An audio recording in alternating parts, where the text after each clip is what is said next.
Olá, queridos irmãos, boa tarde, paz e graça a todos vocês que vão estar assistindo esse podcast hoje. Que o nosso Senhor Jesus Cristo possa estar presente tanto conosco aqui, como vocês em casa que vão estar acompanhando o estudo. O tema de hoje é o cajado de Arão, um memorial para um povo rebelde. A gente olha para a história da Igreja Adventista e quando nós vamos para o santuário terrestre, a gente fica imaginando o último compartimento, o lugar do Santíssimo. O que será que dentro da Arca da Aliança tem de fato e o que cada uma delas representa?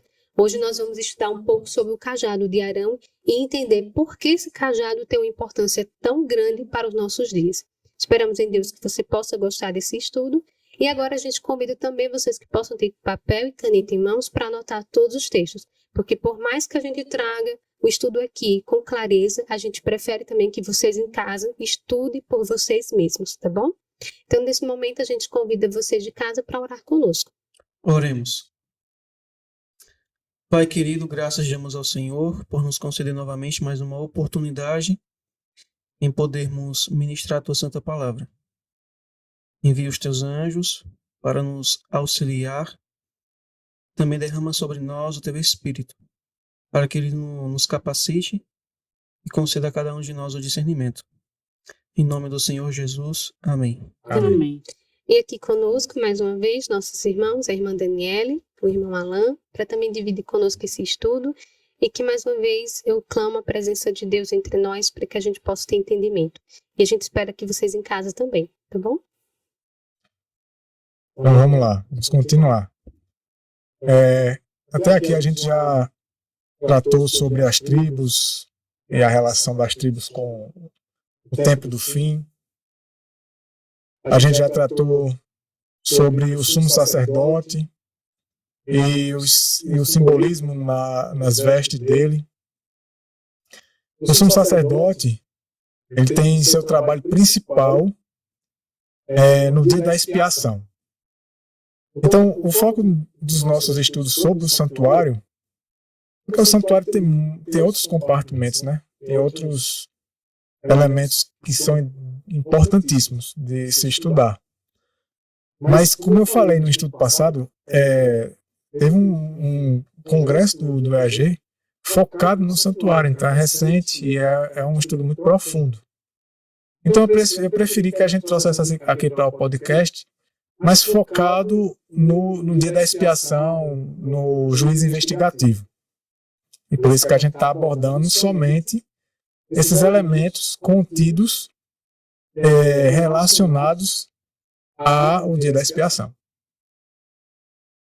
E no dia da expiação, como a gente já viu, né, o sumo sacerdote, ele leva os nomes das tribos para o juízo, para julgamento diante do Pai, diante de Deus. E a gente entende que quando ele leva o nome do povo em seu coração, é porque o coração dele está ligado ao coração do povo. A misericórdia dele, né? Pois ele como homem, estamos falando aqui do nosso sumo sacerdote Jesus Cristo, ele foi tocado pelos sentimentos do homem.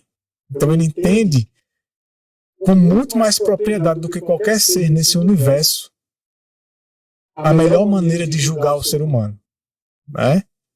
E quando a gente viu o simbolismo na questão dele levar os mesmos nomes nos ombros, é que somente ele tem autoridade para julgar.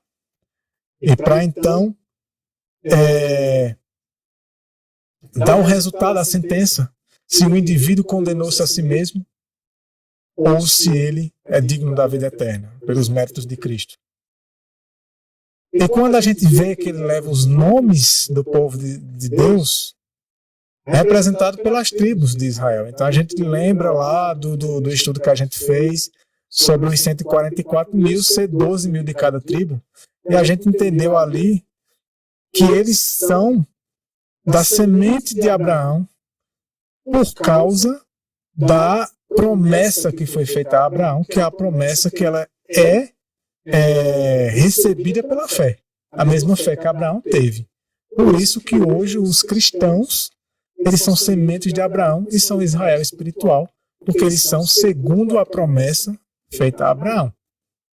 E quando o sumo sacerdote leva os casos do povo dele para o julgamento, no dia da expiação, e aí a gente vai separar um estudo específico só sobre a expiação, o que é a expiação, como que funciona a expiação. Mas hoje, deixa eu adiantar que ficou na ordem, eu coloquei na ordem, mas a TV não colocou. Acabou que essa imagem era a número 2, mas ficou aí. A gente entende que o sumo sacerdote, ele faz a expiação ali no Santíssimo Lugar, Santo dos Santos, aonde se encontra a arca. Ele fica diante do incensário, porque o incensário, embora ele esteja no compartimento santo, né, no lugar santo, mas ele pertence ao Santo dos Santos, como o próprio Paulo fala lá em Hebreus 9. Ele pertence ao Santo dos Santos. Logo, esse compartimento, Santo dos Santos, contendo esses elementos, a gente chega à conclusão seguinte. O pátio representa uma etapa, uma fase, um período da obra, ministério e plano da redenção de Jesus Cristo. Certo?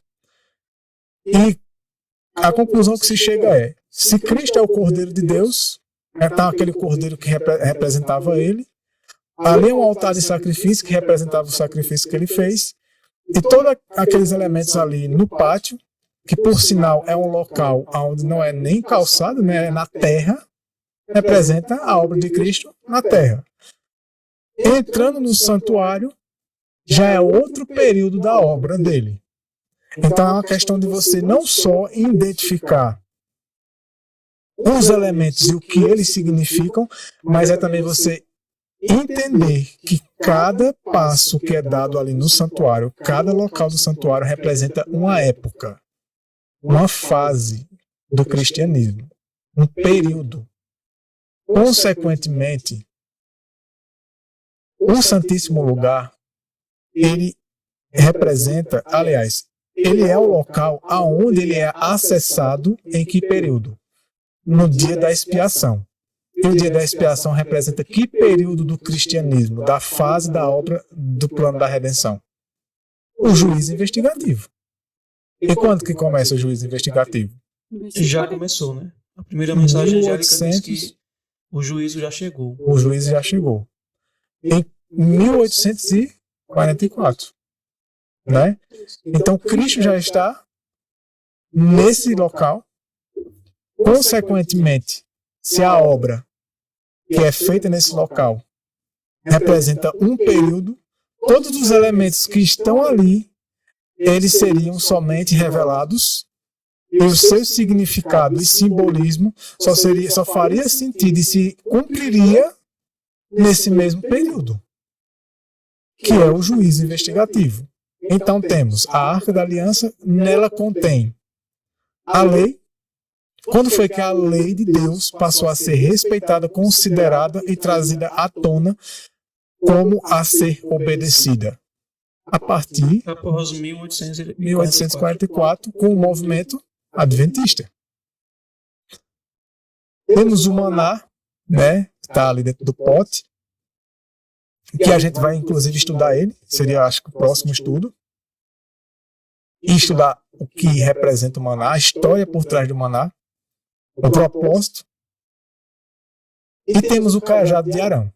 O mais interessante é que cada elemento desse, ele tem uma importância para o tempo que nós estamos vivendo. Exatamente. Né? As pessoas podem olhar assim, é como você me falou, será que cada coisa significa, né? Mas cada um deles tem uma colocação para esse tempo que nós estamos vivendo. Né? Nada por acaso, aleatório. Não. Então todos esses elementos, eles estão juntos no mesmo local, eles são acessados na mesma ocasião, que é o ritual da expiação, né? A cerimônia da expiação. Se eles são acessados nessa ocasião, e essa ocasião representa o início, ou melhor, o período inteiro, né? Do início ao fim do juízo investigativo, então esses elementos aí, eles têm suas representações práticas nesse período, que é o período que estamos vivendo. a partir de 1844. Hoje a gente vai ver o cajado. O cajado, o maná e a lei e a expiação todos estão em harmonia e se cumprem no mesmo período, na mesma fase. E todos estão correlacionados. Eles estão correlacionados. Então, o que o maná representa, o que o cajado representa e o que a lei representa, os mandamentos, todos eles estão juntos, né? E eles se cumprem na mesma fase, no mesmo período da obra do ministério do santuário. Hoje, né, sendo ministrado por Jesus Cristo, desde 1844, no Santíssimo Lugar. Aqui tem os versos bíblicos que a gente não vai ler para ganhar tempo, né?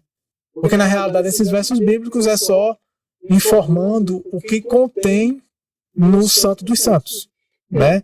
Mas seria bom, pelo menos na descrição do vídeo, a gente poder colocar. Eu posso mencionar, tem Hebreus 9, versículos do 3 a 5, que vai falar o que tem dentro da arca e o que contém, na verdade, no Santíssimo Lugar. Aqui Paulo vai falar.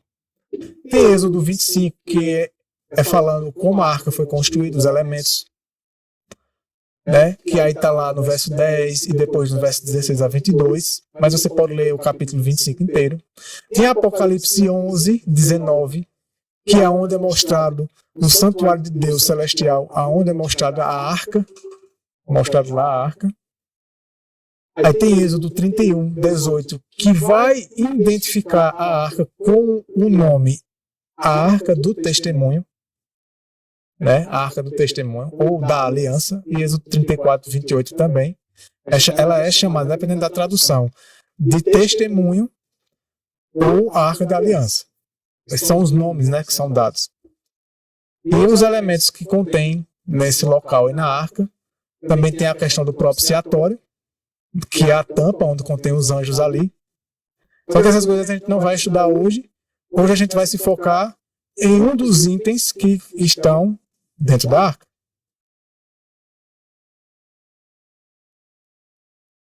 E a gente vai falar sobre o cajado de Arão.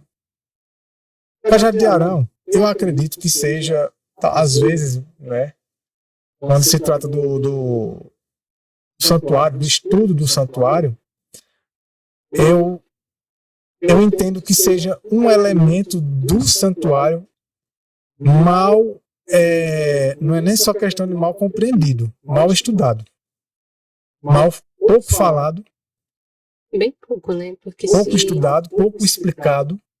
Se a gente não busca estudar por nós mesmos, a gente nunca vai saber o significado dele. E aí às vezes você pensa, por quê? Será que esse cajado é tão pouco explicado sobre ele? Não é tão destrinchado. Então eu pensei, bom, o cajado de Arão ele foi colocado numa determinada circunstância dentro do Santíssimo Lugar.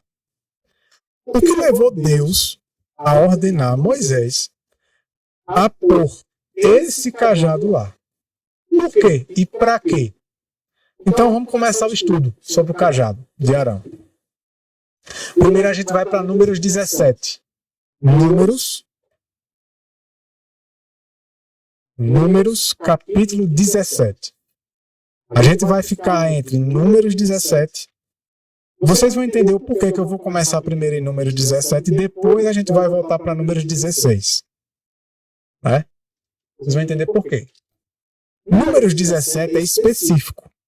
Vai explicar o porquê que o cajado de Arão está lá, no Santíssimo Lugar. Números 17. O capítulo inteiro. Só que antes da gente ler o verso 1, eu queria primeiro ler o verso 10. E deixar bem claro que o motivo que Deus ordenou Moisés a pôr o cajado lá foi esse aqui, é o principal motivo. Só que por trás desse motivo é que a gente vai entender a história, o contexto, né? No verso 10, Deus diz assim para Moisés, Números capítulo 17, verso 10. E o Senhor disse a Moisés, traze de novo a vara de Arão. Essa tradução diz vara, né? Perante o testemunho. Testemunho, a arca da aliança. Então ela ficaria diante, né? Ali no Santíssimo Lugar. Para quê? para que seja um sinal para os rebeldes. Tem tradução que vai dizer assim, para que seja um memorial para os rebeldes. Né? O subtítulo da nosso estudo de hoje é um memorial para os rebeldes. Então, o cajado de Arão tem esse propósito de servir como um sinal ou um memorial, um lembrete para quem? Para os rebeldes. Aí, a gente vai ter que identificar quem foram esses rebeldes, por que eles são considerados rebeldes e o que tem a ver essa história com o nosso tempo hoje. Se o cajado ele está no Santíssimo Lugar, então a aplicação da interpretação da simbologia, o que ele representa, é completamente associado ao nosso tempo hoje.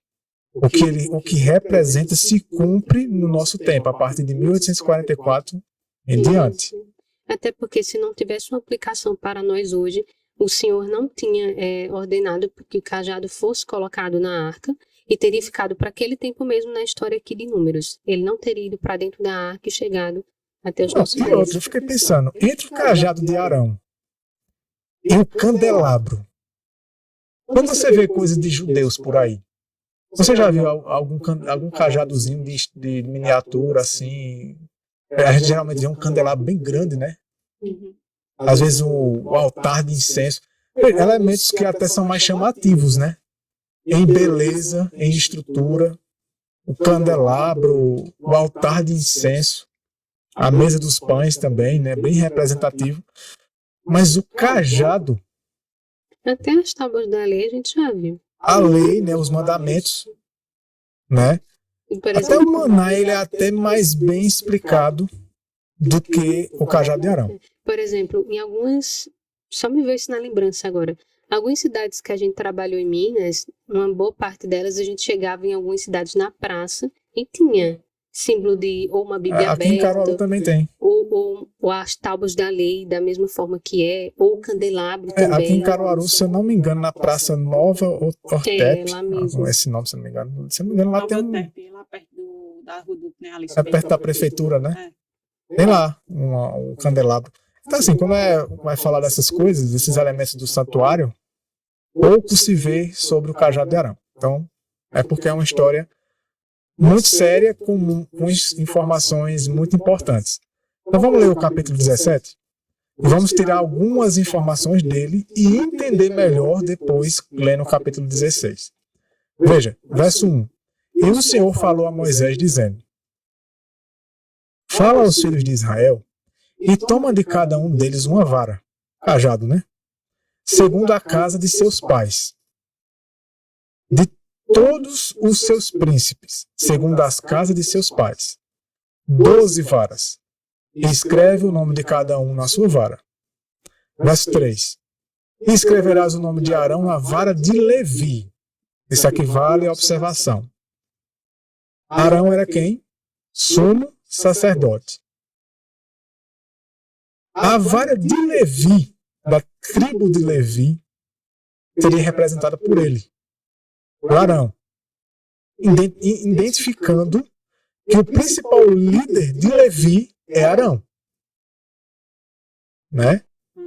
Digamos assim, o cabeça da tribo de Levi, Arão. Agora, vamos continuar. Por que será uma vara para cada cabeça? Até aqui mesmo fala, né? Cada cabeça da casa de seus pais. E daí no verso 4 diz: E porás as varas no tabernáculo da congregação perante o testemunho. Testemunho, arca da aliança, onde eu vos encontrarei. E verso 5: E a vara do homem que eu escolher florescerá. E farei cessar as murmurações dos filhos de Israel contra mim. Aí a gente vai entender o que as murmurações foram essas. O que gerou isso aqui, essa situação, né? Verso 6. E Moisés falou aos filhos de Israel, e todos os seus príncipes lhe deram, cada um uma vara, para cada príncipe uma, segundo as casas de seus pais, 12 varas. E a vara de Arão estava entre as suas varas, representando Levi, né? Verso 7. E Moisés pôs estas varas diante do Senhor no tabernáculo do testemunho. Verso 8. E no dia seguinte, Moisés entrou no tabernáculo do testemunho, e eis que a vara de Arão, pela casa de Levi, havia florescido, produzido botões de flores, brotado renovos e dado amêndoas. Então, assim como na ilustração, o cajado de Arão, a vara de Arão, não só produziu flores, a beleza, a aparência, como também produziu fruto. Não só aparência, mas também fruto. Isso também tem uma simbologia. Deus tem uma mensagem por trás dessa informação também.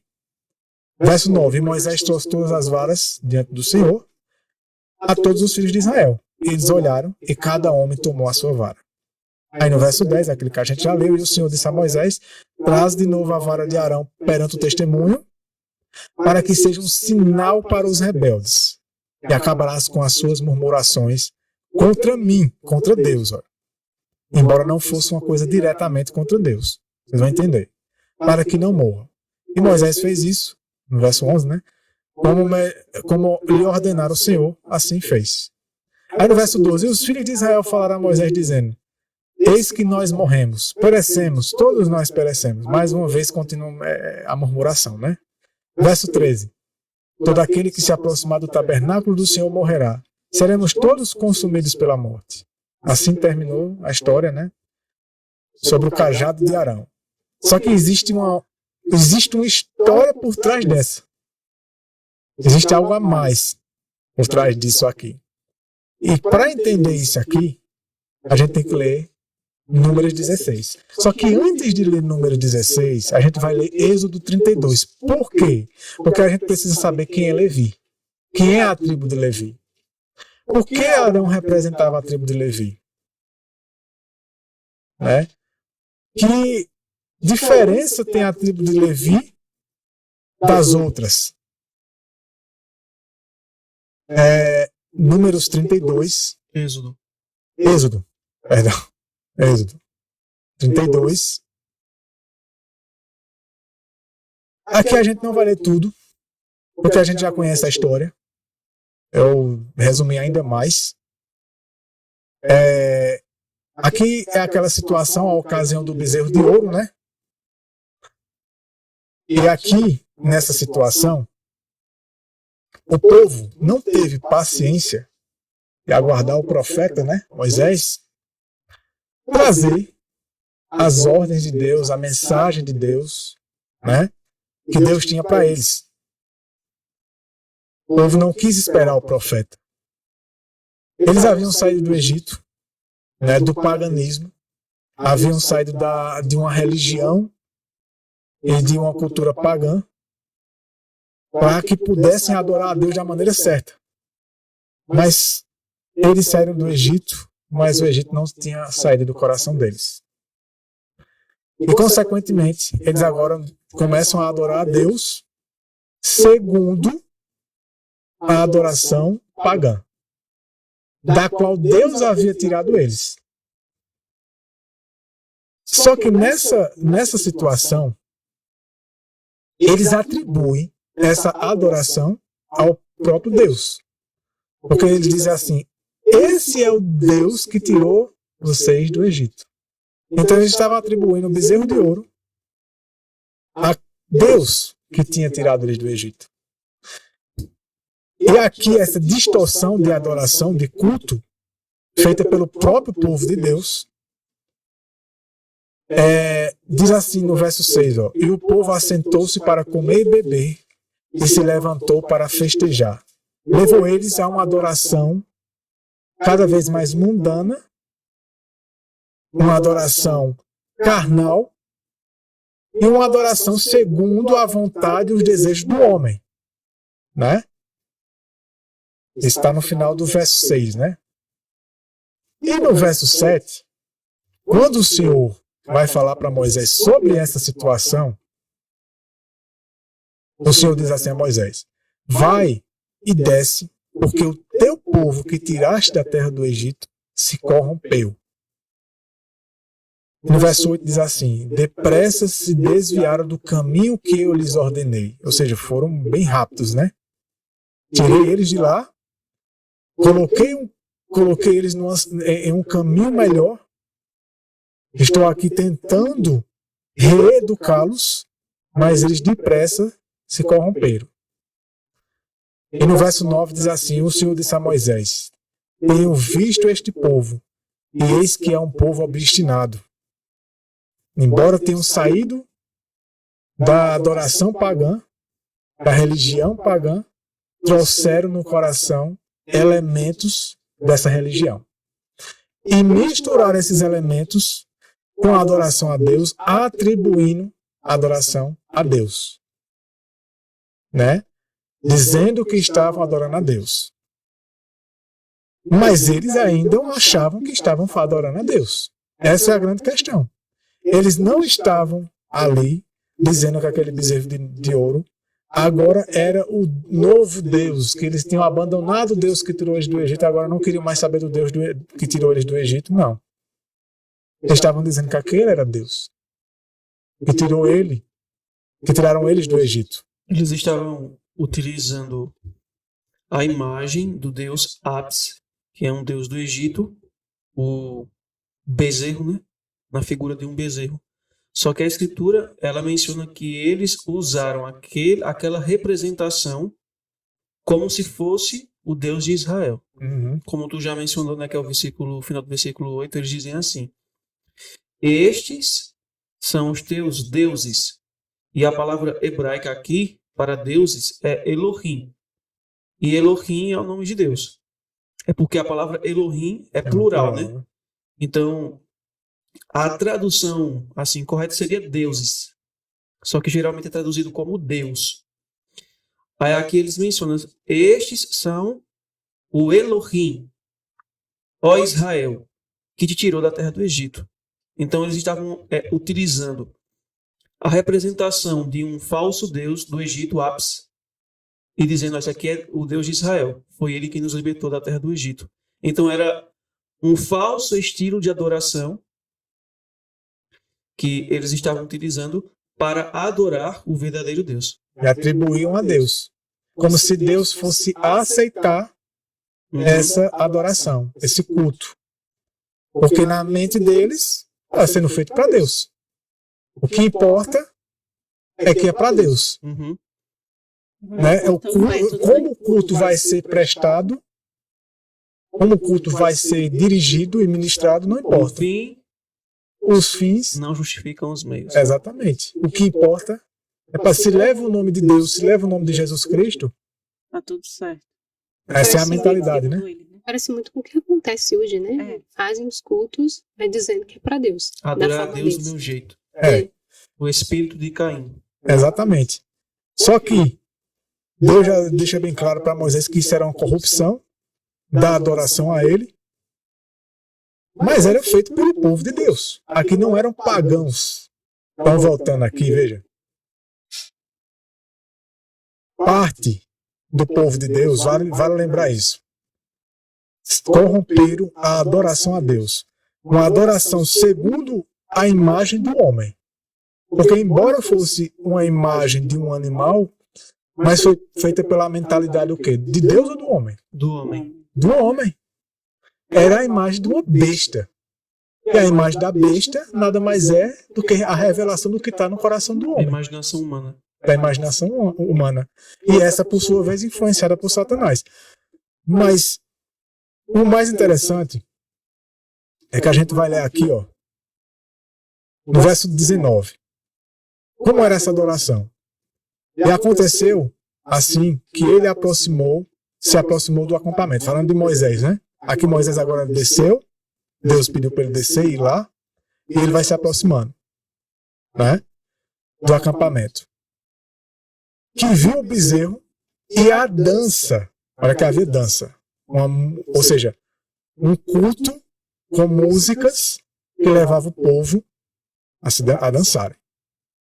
E a ira de Moisés se acendeu, e lançou as tábuas da sua mão, e as quebrou ao pé do monte. Ou seja, nesse momento, isso que Moisés faz é símbolo de que o povo havia Quebrado, né? rompido com a aliança e quebrado a lei de Deus.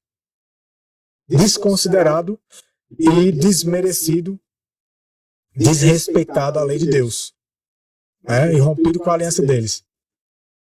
E então, Moisés agora entra em contato com Arão, no verso 21, e diz assim, eu estou pulando alguns versos para a gente adiantar. Moisés chega a Arão e diz, o que este povo fez a ti, para que trouxestes tão grande pecado sobre eles? E disse Arão temeroso, né? Arão ainda Vacilante, né? vacilante, covarde ainda, né? Embora não fosse aquela vontade dele. Diz assim, e disse Arão, que a ira do meu Senhor não se acenda. Conheces o povo, que ele é inclinado para o mal. Então Arão fez o quê? A natureza pecaminosa dele. A natureza pecaminosa deles, Moisés. É assim mesmo. Eles pecam porque são pecadores. Isso. A inclinação deles não tem o que fazer.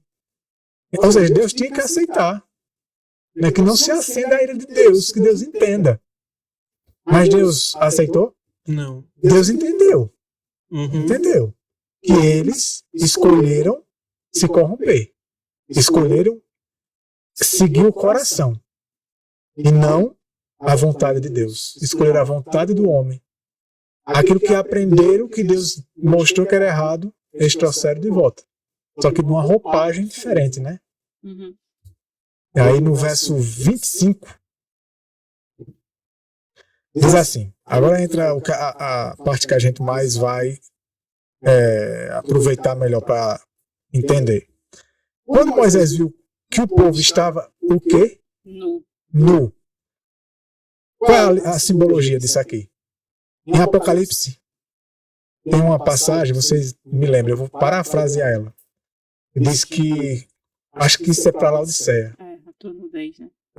Compre vestes de mim para que não andes nu e não se veja a vossa vergonha. Mas essa nudez é literal? Não. As vestes simbolizam o quê? A justiça de Cristo, o caráter de Cristo, que se tornam a justiça do homem. Que é essa justiça, quando o homem recebe ela, ele agora passa a vivê-la. Né? As obras de justiça dos santos, né? Como diz Apocalipse. Então a nudez aqui, que Moisés está dizendo, é que o povo agora está expressando o que estava no coração deles. É como se o coração deles agora estivesse aberto, nu. O caráter deles, a índole deles, está sendo externada. Diante de quem? Porque Arão os havia despido para a vergonha entre os seus inimigos. Então, aqui é mostrado que o povo agora estava mostrando quem eles eram. Para a vergonha do povo que estavam de olho neles. Né? Que não se dizem ser povo de Deus, mas estão fazendo o quê? As mesmas coisas que nós. Olha lá o povo de Deus. Adorando na adoração que eles dizem que é a Deus, eles estão usando elementos que a gente usa na adoração para os nossos deuses. Então, qual a diferença? Os pagãos viam o povo de Deus com uma outra referência. Sabia que havia um Deus maior do que os deuses dele que os acompanhavam. Né? Então, para o povo impressionou a mente deles, né? Agora o povo leva. Agora eles rebaixaram. Isso. Eu achava que o Deus deles era maior do que o nosso, mas agora o Deus deles é o mesmo que o nosso. É igual. A adoração dele, o culto deles, a religião deles é igual à nossa. Então, veja, esses argumentos que se usam hoje, né? Para que a língua seja a mesma, né? Esse ecumenismo que a gente vem conversando. Então, isso não produz uma transformação na vida dessas pessoas, né? Porque veja que aqui Deus disse que isso serviu de vergonha. Então, quando a gente muda nossa forma de adoração como Deus estritamente deixou para que fôssemos um povo peculiar e separado do mundo, e a gente começa a trazer elementos das outras religiões para a adoração, isso é uma vergonha a Deus. Né? Isso é uma corrupção. É uma corrupção. E isso faz com que o homem mostre quem ele realmente é. Porque essa adoração, ela é segundo a imagem do homem.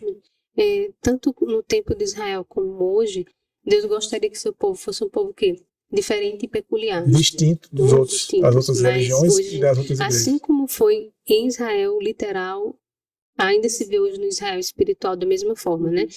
Se vendendo, se corrompendo e parecendo com as outras Exatamente. nações.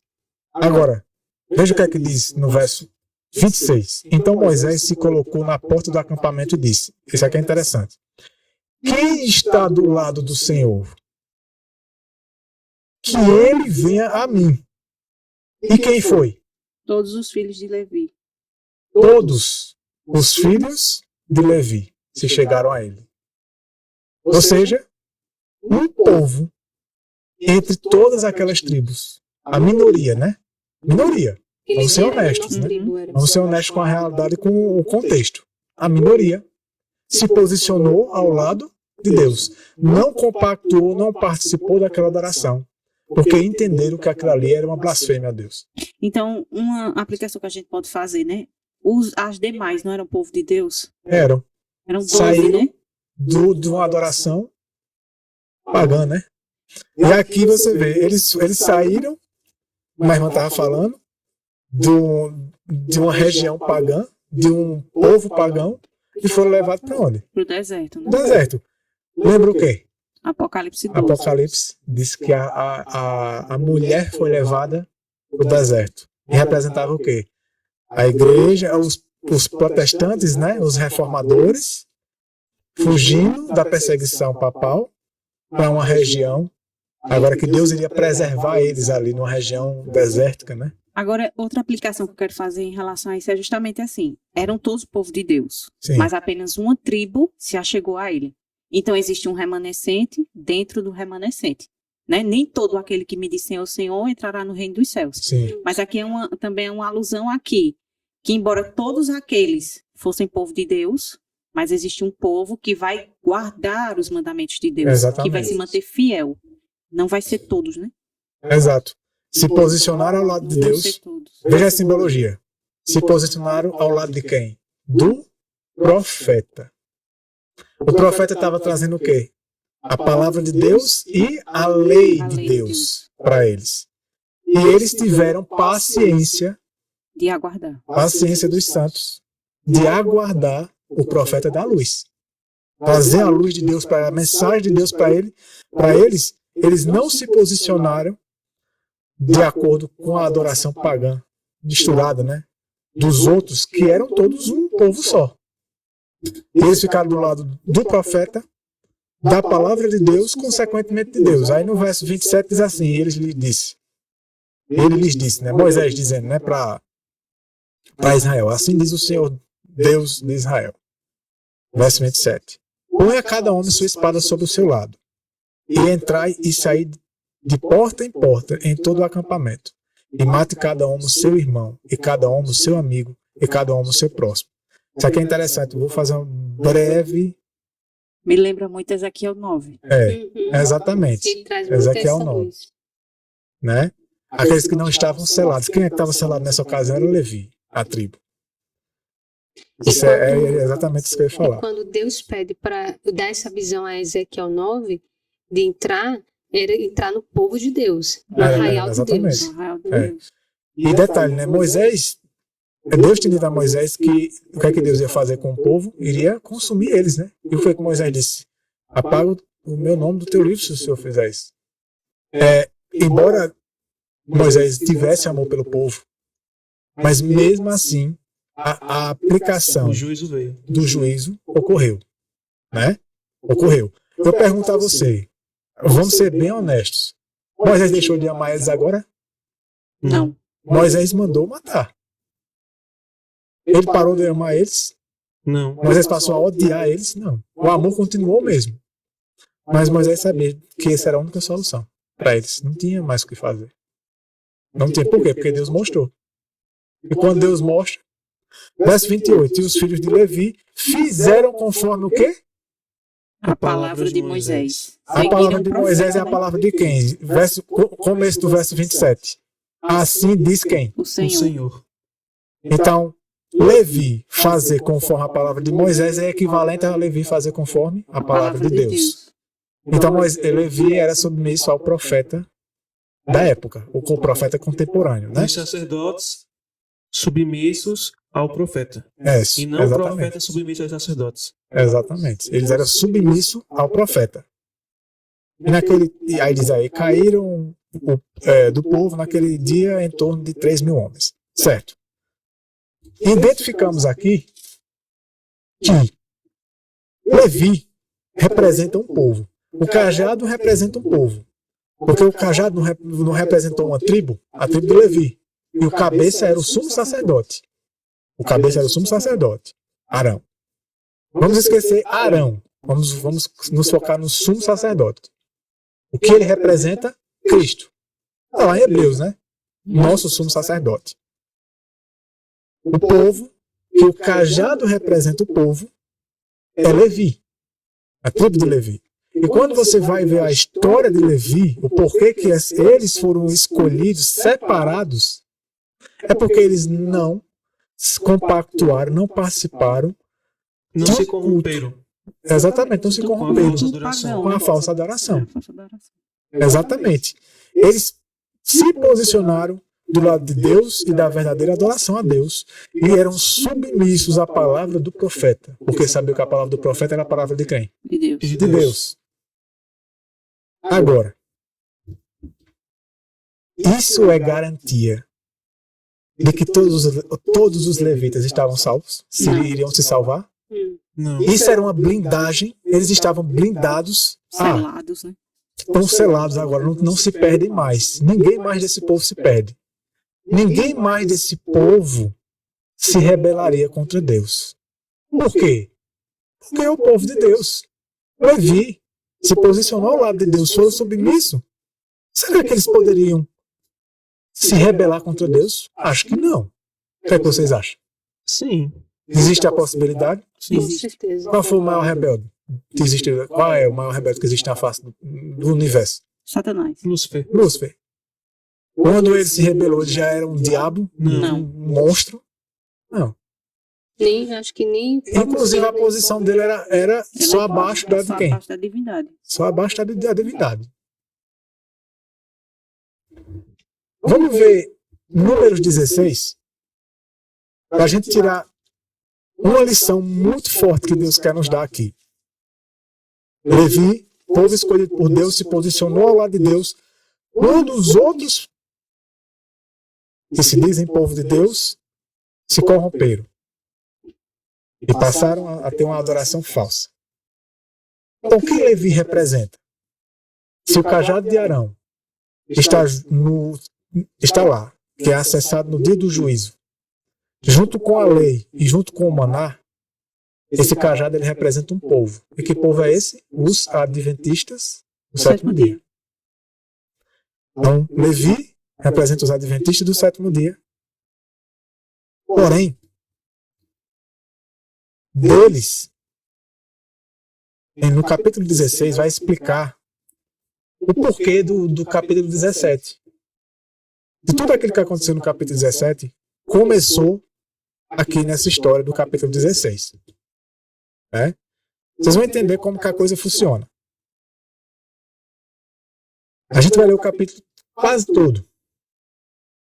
Mas a gente vai tirar várias lições aqui.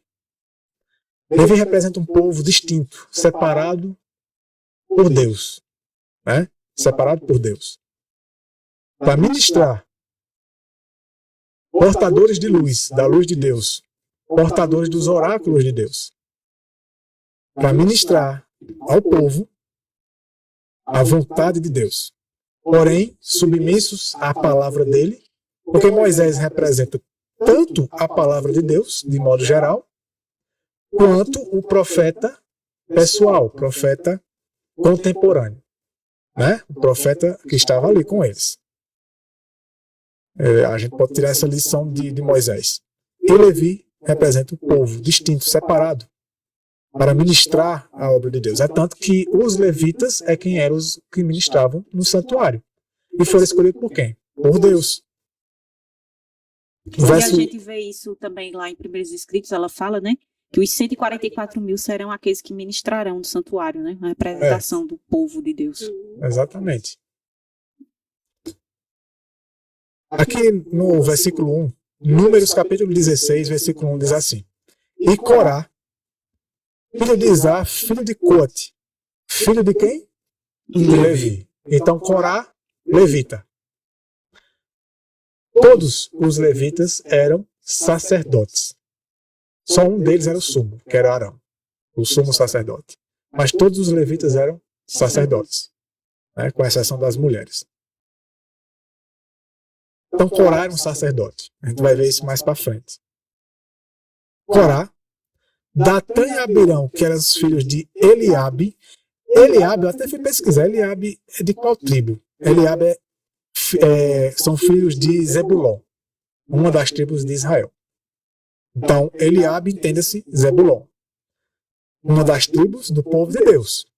E On, filho de Pelete, filhos de Ruben, outra tribo. Então, no caso, ao total, são 4 pessoas aqui, né? São 4 indivíduos. Na verdade, eu considero que esses indivíduos representam classe, né? Corá representa uma classe, os sacerdotes. Vocês vão ver que Corá não está sozinho nessa, quando Moisés começar a falar. E Corá não estava somente com esses aqui. E nem esses aqui também estavam sozinhos. Vocês vão ver.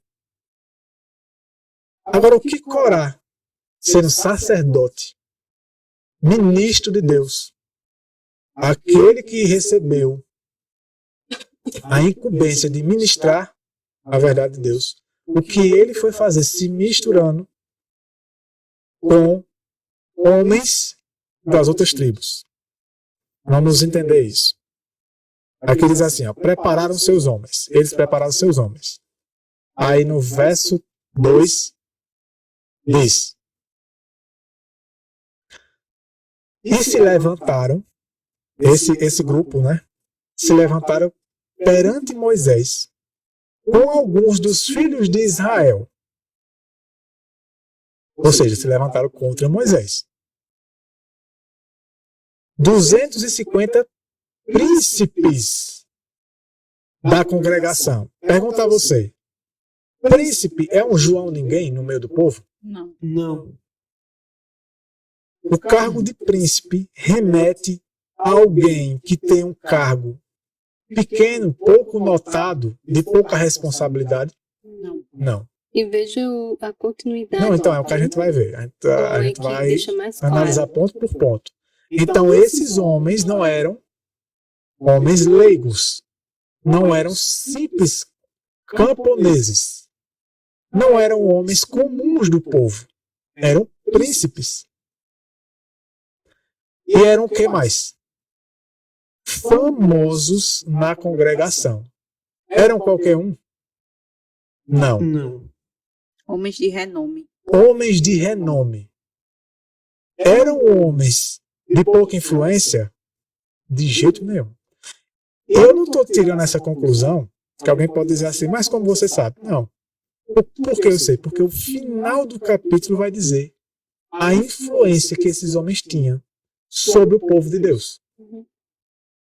E note a quantidade. 250 homens. 250 homens aqui, né? Nesse princípio. 250 homens, ou seja, eram os principais, né? Mas eram homens. Um deles, inclusive, sacerdote. E eram homens príncipes, ou seja, líderes, cabeças, ministros, famosos, não eram qualquer um, e homens de renome, homens muito respeitados e de status entre o povo de Deus. Então, tudo o que acontece relacionado ao cajado iria acontecer de novo no tempo do fim, no dia da expiação que a gente está vivendo. Porque a Bíblia diz que o que foi voltará a acontecer. Não há nada de novo debaixo do sol. Então a história do cajado, o contexto do cajado de Arão é esse. Esse é o contexto. E assim como aconteceu, voltará ou já voltou a acontecer de novo. E no verso 3 diz assim: E se congregaram contra Moisés e contra Arão. E lhes disseram. Veja, primeiramente, Moisés representa quem aqui na história, no contexto? O profeta. Um profeta, a palavra de Deus. Então estava se revelando sobre o profeta e sobre a palavra de Deus. E Arão representa quem? Jesus. Jesus Cristo, o sumo sacerdote. O sumo sacerdote, não existe outra representação senão o próprio Jesus Cristo. Não adianta a gente querer atribuir Arão a outra figura, a outras figuras. Mas a figura dele é o sumo sacerdote e é Cristo. Então esses homens, essas classes de pessoas se levantam contra a palavra de Deus, contra o profeta contemporâneo, o profeta da época, e contra o próprio sumo sacerdote. Uma consequência, né? Uma coisa leva a outra. O que foi que eles disseram? Veja o que continua dizendo no verso 3. Eles dizendo para Moisés e Arão, viu? Isso deve vos bastar, visto que toda a congregação é santa, ou seja, separada, né? De Deus, escolhidos de Deus. Todos são santos. E o Senhor está no meio deles. Eles estavam reivindicando isso para eles, esses rebeldes. Aí eles dizem assim para Moisés e Arão: então, por que vos elevais sobre a congregação do Senhor? O que é que eles estavam querendo dizer aqui? A conclusão que vocês tiram com essa palavra aqui, com essa informação. É como se eu estivesse dizendo, como é que vocês se exaltai se nós também somos do povo de Deus? Contestando a autoridade, né? Contestando a autoridade. A mesma autoridade que vocês têm é praticamente isso que eles estão dizendo. Nós também temos. Ou seja, Moisés é o profeta, é a palavra de Deus, mas nós também somos santos. Então a minha palavra tem a mesma força, o mesmo poder, o mesmo peso que a palavra de Moisés. A palavra de quem? A palavra Moisés era a boca de quem? De Deus. Do De Senhor. Deus. E Arão também. Só que Arão representa quem? Do sumo sacerdote. Lembra no estudo anterior que a gente falou assim, que eles tiram a chave do conhecimento. E onde é que estava a chave, simbolicamente falando? Estava Sobre os ombros no de ombro de Cristo. quem? Do sumo Do sumo sacerdote. de Cristo. E a gente chegou à conclusão que muitos hoje, eles querem tirar a autoridade de Cristo e colocar sobre eles. Os ombros. Ou seja, a palavra deles, a autoridade deles, tem o mesmo peso que a autoridade de Deus, o mesmo peso que a palavra de Deus. Só que hoje eles não dizem isso como forma eles aberta, fizeram, né? abertamente. Não dizem. E não foi isso que Lúcifer fez no céu? Né? Ele colocou que a lei que ele tinha uma lei melhor para oferecer, então ele tirou a autoridade de Deus, né, a sua lei, e ele quis apresentar uma lei para os anjos. Disse que eles não seriam seres, a gente já mencionou aqui no podcast, né, Uhum. que cairiam em pecado, né, que eles não pecariam. Acho que foi quando a gente falou sobre O a movimento questão- da carne santa. o movimento da carne santa, quando a gente falou sobre a questão que Lúcifer pregou isso, né, impecabilidade por natureza. Era. Então, isso ele pregou isso no céu e a gente vê Esse mesmo espírito, o né? mesmo espírito nesses homens, né? Uma rebelião contra o sumo sacerdote. E a rebelião de Satanás no céu foi contra quem? Cristo. Isso. A autoridade dele. E contra a palavra do próprio E a Deus e palavra de contra o Deus. profeta da época. Porque Moisés tanto representa a palavra de Deus de modo geral, quanto o profeta presencial, né? Então essa classe de pessoas praticamente disseram que Moisés e Arão estavam querendo ser autoridade sobre eles. Como se não tivessem sido escolhidos por Deus, mas como se eles estivessem se colocando como superiores a eles. Eram homens... Qual uma palavra que a gente poderia dar a esse sentimento deles? Ela começa com I. Inveja. Ou seja, é um homem querendo fazer as coisas do seu jeito, querendo que a sua palavra tenha o mesmo peso e poder que a palavra de Deus.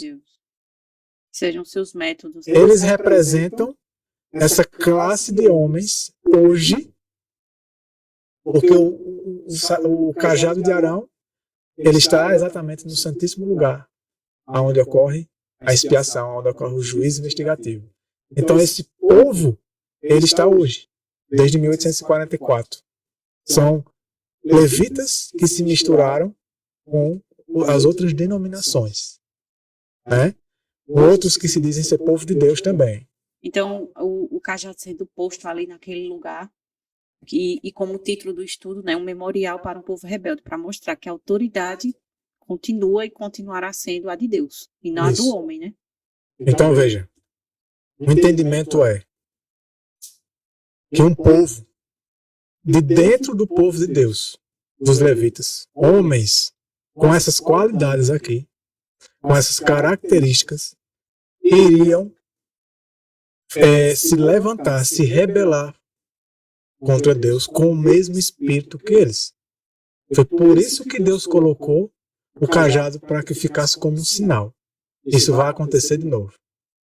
Olhem a história, olhem o contexto, notem os detalhes, o espírito desses homens, e vocês esperem, porque vai acontecer de novo. Isso vai acontecer, isso é praticamente uma profecia de Deus dizendo como as coisas iriam acontecer novamente entre o povo de Deus, representado pelo cajado. É um povo distinto, que se separou de uma adoração pagã, de uma religião que misturava a adoração a Deus com a adoração pagã. Mas, não, eu vou ler aqui umas coisas muito interessantes que você vai olhar assim e dizer, é complicado. Tem um texto de Ellen White aqui na Bíblia Legado, comentando essa rebelião deles, diz assim, ó: chame a rebelião pelo nome correto e a apostasia pelo nome correto, e depois considere que a experiência do antigo povo de Deus, com todas as suas características questionáveis, foi fielmente registrada para passar à história. Aí ela usa um texto de Paulo, 1 Coríntios 10:11, que diz assim: essas coisas estão escritas para nossa admoestação, sobre as quais o fim do mundo está chegando. Então serve para nós, né? Serve para nós. E diz assim, ó: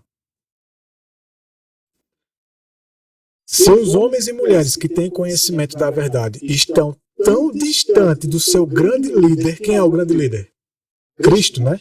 O sumo sacerdote.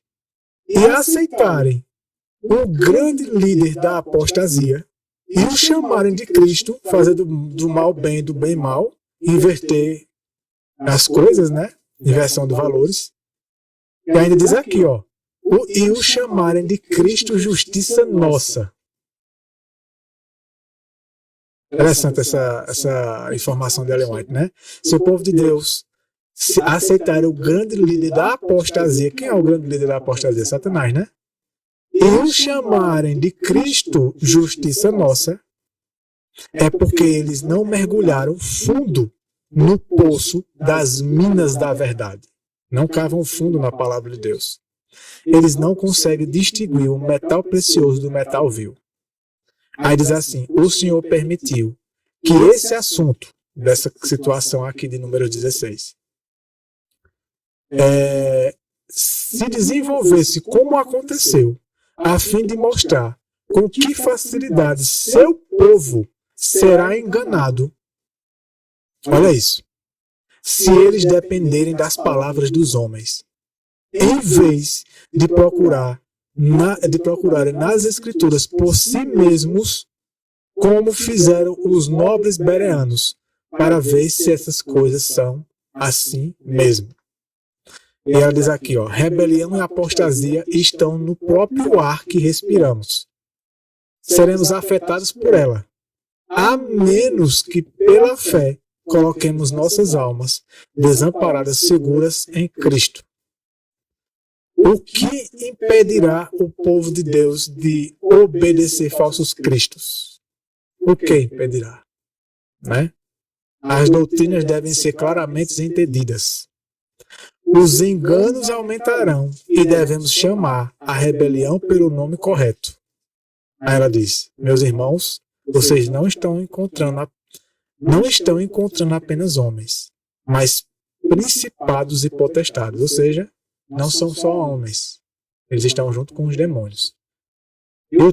E os versos continuam dizendo assim, ó, a história continua dizendo. E quando Moisés ouviu isto, caiu sobre seu rosto. Moisés ficou, né, triste, muito triste. E se prostrou diante de Deus, diante de uma situação dessa, né, muito preocupado. E falou a Corá. Agora Moisés vai falar a Corá, né? No verso 5, e a toda a sua congregação, dizendo, amanhã pela manhã, o Senhor mostrará quem é seu e quem é santo, e fará chegar a si. E aquele a quem ele escolher, fará chegar a si. Verso 6. E fazer isto, tomar incensários, Corá e toda a sua congregação. Verso 7. E amanhã perante o Senhor, ponde fogo e incenso neles. Ou seja, orem a Deus. Orem que Deus responderá. Quem Deus escolheu? Quem é a autoridade nesse mundo? Quem é representante de Deus nesse mundo? E o homem a quem o Senhor escolher, este será santo. Agora veja que interessante isso aqui, ó. Isso deve vos bastar. Filhos de Levi. Então Corá não era o único levita que estava na situação. Rebelião, né? Em rebelião. Corá não era o único levita. Ele era o líder, né? Ele era o líder dos levitas. E os outros eram os líderes das outras tribos. Então haviam levitas nessa rebelião, não só Corá. E os levitas eram os ministros, né? E o verso 8 diz assim, e Moisés disse a Corá, ouvi, filhos de Levi, de novo no plural. Ou seja, Moisés estava, quando Moisés fala isso, é porque Moisés sabia que tinha outros com ele. Até porque se só fosse somente Corá, Moisés falaria, ouve filho. Ouvi Corá, filho de Levi apenas, né? Mas não, ele estava representando pessoas que aceitaram a atitude dele, da própria tribo. Verso 9. Veja o que aqui Moisés vai dizer aqui. É muito interessante isso. Parece-vos pouco que o Deus de Israel tenha vos separado da congregação de Israel para vos trazer a si, para fazer o quê? O serviço do tabernáculo. Ele deixa bem claro, vocês são sacerdotes, ministros, homens ungidos por Deus, do Senhor, e para estar diante da congregação, para fazer o quê com a congregação? Para ministrar a congregação, para dar a luz que Deus dá a vocês, à congregação, ao povo. Quando a gente vê assim, a comparação com Lúcifer, né? Não foi necessário, não foi suficiente, melhor dizendo. A gente vê o mesmo espírito de insatisfação em Lúcifer, né? Quando Deus diz a ele, não foi necessário assim, fazendo essa comparação, é o mesmo que Deus diz a ele. Não é suficiente. Não é suficiente você ser o querubim cobridor, você quer minha posição. Você não basta, né, para você. Não bastou. E no livro Cristo e Anticristo, o pastor Egon, ele vai falar justamente disso. Que Satanás achava que a medida nunca é cheia, né? Para aqueles que estão cheios de si. Por quê? Porque ele achava que se ele tivesse conquistado o trono de Deus, aquilo seria suficiente para ele. Mas disse assim, que se fosse possível que ele tivesse feito isso, não bastaria. Ele ia querer mais. Ele iria querer mais. Então aqui a gente vê isso, esse espírito nos filhos, né? De Levi aqui na rebelião, porque Deus diz, não é necessário, não é suficiente, melhor dizendo. Aquilo que eu fiz por vocês, ter separado vocês para um serviço tão sublime, vocês ainda querem mais, vocês querem a posição que não compete a vocês agora. Vocês querem que a autoridade de vocês seja a mesma autoridade de Deus. Vocês querem estar diante do povo com a mesma autoridade que Deus tem, que o profeta tem, que a palavra dele tem. Ou seja, vocês querem que o povo olhe para vocês como se olha para Deus. Que respeitem a palavra de vocês. Aí o que vocês disserem, dito, é a palavra de Deus. E tanto é que eles fizeram isso, né? Fizeram isso. E diz assim, ó. E aqui a gente sabe, né? Representa uma classe do tempo. Representa uma classe de quem? Do povo do juízo. Quem é o povo do juízo? Essa palavra é tirada de qual nome grego? Laodiceia. Porque é o povo do juízo investigativo. Esses homens, eles estão entre o povo do juízo. São classes. E você vai tomando os detalhes desses homens, dessas classes de pessoas. Homens de renome, famosos, grandes príncipes entre o povo de Deus, que não se contentam com o carro assim que diz o possuem, Senhor. com o cargo que Deus ungiu eles, E o assento do Senhor, né? não se contentam com a palavra de Deus. Como o profeta contemporâneo, quem é o profeta contemporâneo do juiz investigativo do povo do tempo do fim? Ellen White. Ellen White. Né? Ellen White. No verso 10. E ele vos trouxe para perto dele, Moisés dizendo a eles, né? E a todos os teus irmãos, os filhos de Levi, contigo, procurai também o sacerdócio. Que sacerdócio é esse aqui? O de Arão. O de Arão, o sumo. Sumo sacerdote. Porque sacerdote eles já eram. Né? Que ele acabou de dizer no verso anterior. Né? Mas agora ele queria a autoridade, a mesma autoridade, né? do sumo sacerdote. Aí, ó. Aqui tem um comentário de Ellen White que eu separei bem rapidinho. Diz assim: as pessoas acreditaram em Coré, Datã e Abirão, porque eles apresentaram as coisas perante elas numa luz pervertida. Elas, as pessoas que acreditaram neles, honestamente pensaram que aqueles homens estavam certos. Tinham ouvido tantas falsas declarações de que Moisés e Arão estavam errados. Tem um ditado, não, isso é uma informação sobre um homem que trabalhou para Hitler na Segunda Guerra Mundial, um comandante dele, se eu não me engano, que ele disse assim para Hitler, o conselho que ele deu para Hitler. Ele disse assim: Hitler, uma mentira dita 1000 vezes vai se tornar uma verdade. Porque de tanto que o povo escuta mentira, o povo vai começar a acreditar. E foi o que Hitler fez. Enganou uma nação inteira, de tanto que ele mentiu para o povo. Então, de tanto que eles mentiam, e mentiam fazendo o quê? Outro texto de Ellen White, dizendo: Coré acalentou sua inveja e rebelião até ser enganado. Ele enganou a si mesmo, né? E ele realmente pensou que a congregação era um povo muito justo, ou seja, justo por si só. Agora veja isso. E que Moisés era um governante tirano. Ou seja, Moisés representava quem? Deus, a palavra de Deus. Ou seja, isso aqui é muito pesado. E ele representava também quem? O profeta contemporâneo. O espírito de profecia, né? Inclusive Moisés era o espírito de profecia para eles. O espírito de profecia é muito pesado, é muito tirano. É muito forte, é muito severo. A gente não vê isso hoje também? Então, é justamente isso. Porque o cajado de Arão representa o povo. E dentro desse povo teria essa classe de indivíduos. Homens que não se contentam com o que Deus deu a eles. O cargo de ministros, né? E eles iriam se rebelar dessa maneira. E no verso 11 diz assim: por esse motivo, Moisés dizendo, né, a eles: tu e toda a tua congregação estáis congregando contra quem? O Senhor. Contra o Senhor. Não é contra o profeta e contra o sumo sacerdote, mas contra o próprio Deus. E o que é Arão que murmurais contra eles? Até murmurar contra o próprio sumo sacerdote. Jesus Cristo disse assim que aquele que negar o meu nome, eu negarei, né, diante de Deus e dos anjos. Quando Ellen White comenta isso aí, ela vai dizer que negar o nome de Cristo não é somente você negar que acredita ou que aceita Jesus Cristo. Negar com palavras, né? Mas a própria vida, como Paulo diz lá em Tito, né, capítulo 1, versículo 16, se eu não me engano.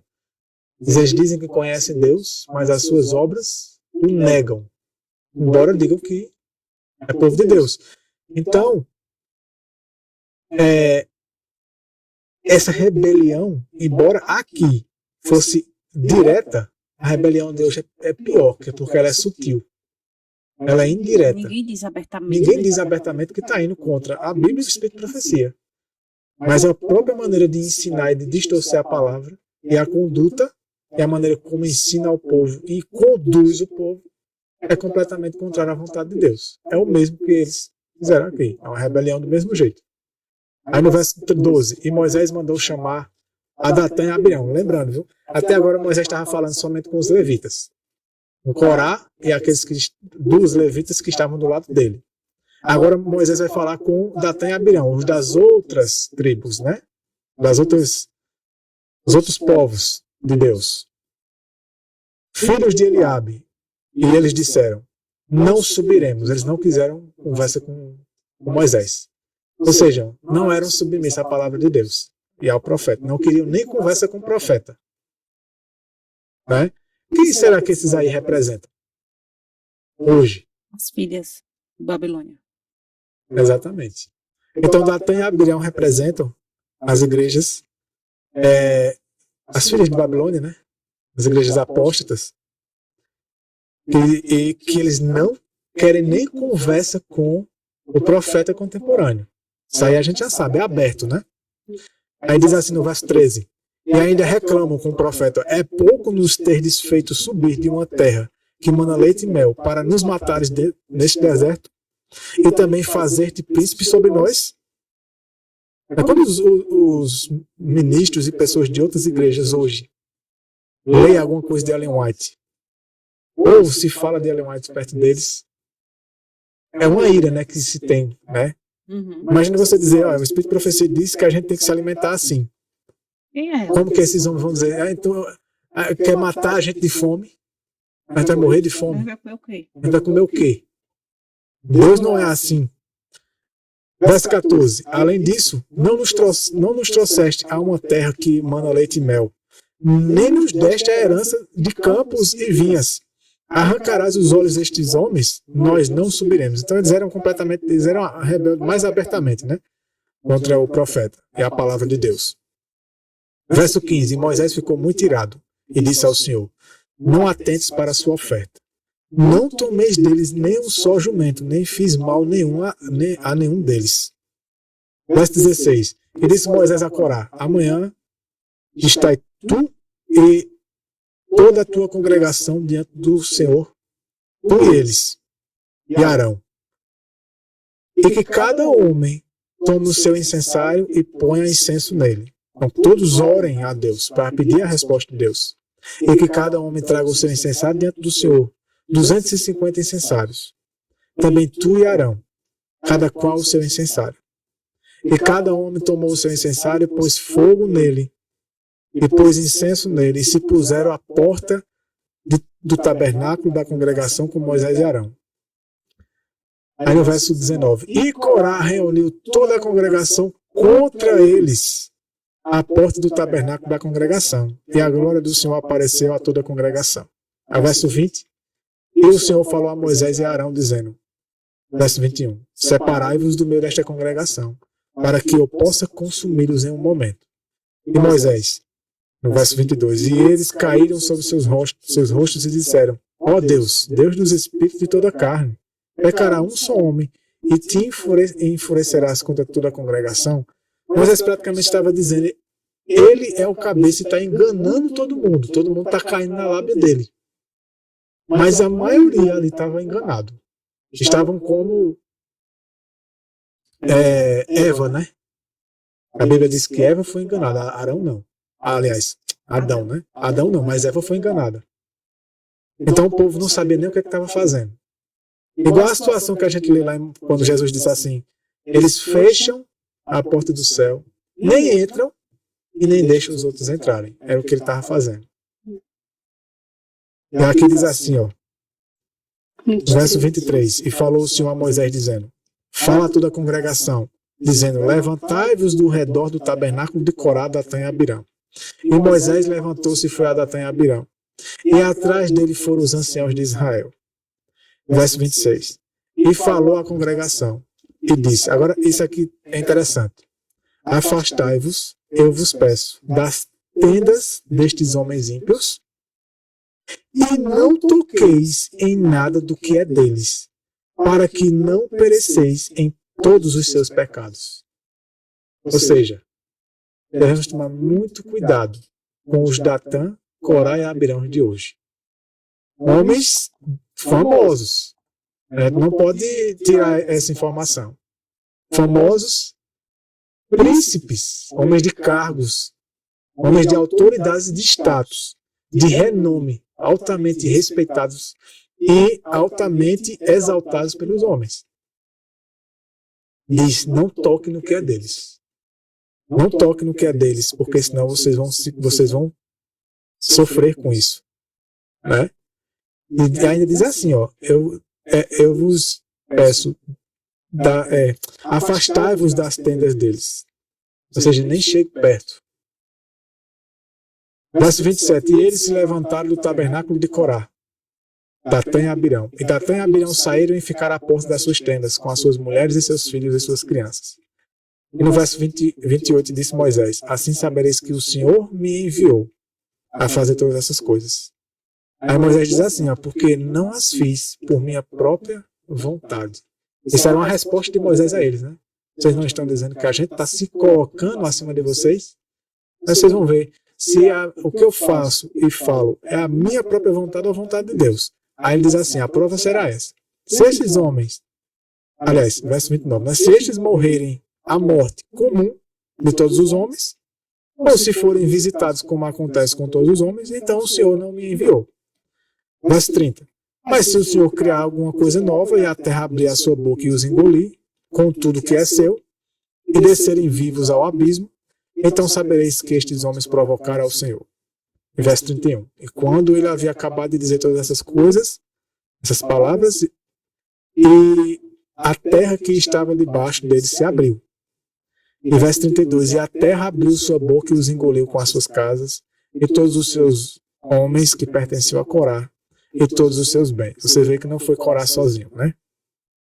Ele levou com ele todos aqueles que se posicionaram do lado deles. Mas vamos lá. A parte final desse capítulo é a mais interessante. E eles e tudo que lhes pertenciam desceram vivos ao abismo. E a terra se fechou sobre eles e pereceram do meio da congregação. Isso aqui é uma referência de que todos aqueles que têm esse mesmo espírito, essa mesma conduta na causa de Deus, entre o povo de Deus, eles estão no abismo. Desceram fundo.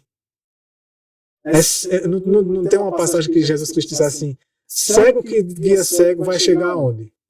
Na ponta do abismo, né? E vão cair. Ou seja, cair nas profundezas das trevas. Trevas o quê? Morais, espirituais e mentais. Pode não acontecer isso hoje, literalmente.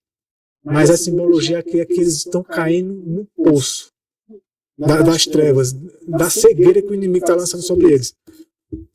E no verso 34, e todo Israel que estava ao redor deles fugiu, ficaram com medo, né? Porque eles diziam, para que a terra também não nos engula. E saiu fogo do Senhor e consumiu os 250 homens que ofereciam incenso. Verso 36. E o Senhor falou a Moisés dizendo, verso 37, diz a Eleazar, Eleazar era um dos filhos de Arão, levita, assim como Corá, mas ele não se posicionou ao lado de Corá. Ou seja, um remanescente, né? Um remanescente que não se posicionou ao lado de outros levitas da mesma classe que se corromperam, que se rebelaram contra Deus. Ele não se rebelou. Ou seja, não é uma coisa generalizada. Agora a gente vai ver. Foi a maioria ou a minoria que se rebelou? Vamos continuar lendo. O sacerdote, né, que tire os incensários do meio do incêndio e espalhe o fogo longe, porque eles são santificados. Verso 38. Os incensários dos que pecaram contra suas próprias almas. É o que a gente aprendeu no estudo anterior. O indivíduo, ele se desliga a si mesmo do céu, do livro da vida. Não é nenhum homem nessa terra. E nem o próprio Cristo que quer. Mas é porque ele mesmo remove o nome dele. O indivíduo, né? Ele mesmo eles pecam contra si mesmos, contra a própria alma, contra a própria vida. Que se façam deles folhas estendidas, falando, né, dos incensários, do material, como cobertura para o altar. Esses versos aqui vão ficar falando sobre essa situação, né? E Eleazar, que era um levita, né, faz o seu papel ao lado de Deus, né? E diz no verso 40 que isso seria para um memorial para os filhos de Israel, para que nenhum estrangeiro que não seja da semente de Arão se aproxime para oferecer incenso diante do Senhor, para que não seja como Corá e sua companhia, como o Senhor lhe havia dito. Deus praticamente quis dizer assim, sou eu quem determina as coisas. Quando o homem quer fazer do jeito dele e quer determinar as coisas, esse é o resultado. Essa é a consequência. Agora eu vi um detalhe aqui nesse verso 40, quando diz assim, para ser um memorial para os filhos de Israel, para que nenhum estrangeiro que não seja da semente de Arão se aproxime para oferecer incenso diante do Senhor. Pode o povo de Deus tomar conselho de um estrangeiro? Porque o que é que ele está Estudar querendo a dizer? teologia de O que foi do estrangeiro. Corá foi pedir conselhos a quem? Se juntou com quem? Com outros que não tinham nada a ver com o cargo dele. Embora fosse povo de Deus, mas eles eram praticamente estrangeiros diante dos levitas. Porque os levitas eram separados. Aí isso que você pode continuar você falando aí. Aí é justamente isso. Será que a teologia, podemos beber de fontes que não sejam aqueles que foram designados por Deus para essa obra? Não. E ainda por cima, até é interessante essa sua colocação, porque a gente vai lembrar de outra ocasião, de outra rebelião. Quando filhos do sacerdote, do sumo sacerdote, outros levitas, pegaram fogo Comum. estranho. Não era o fogo de Deus. E serve, até isso aqui serve, né? Porque eles não podem trazer o que não é de Deus para dentro da obra de Deus, do culto, como deve ser prestado a Deus.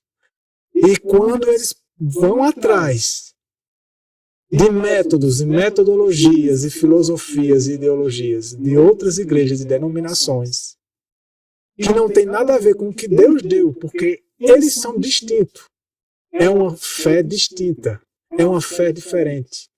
Nós somos chamados para ser diferentes e não iguais. Porque a gente vai ter que trazer fogo estranho para dentro do culto a Deus, da adoração a Deus. Para quê? Né? No verso 41, como se não bastasse, para piorar, a pergunta que se pode fazer: mas Corá, Datã e Abirão era a minoria. Era um grupo de rebeldes.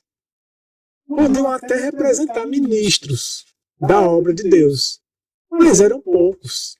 Embora Moisés disse que eles estavam junto com os filhos de Levi, né? Outros levitas outros ministros estavam com eles. Eram príncipes e famosos e de renomes, mas era uma minoria. A maioria ficou do lado de Deus. Será? Vamos ver aqui o verso 41.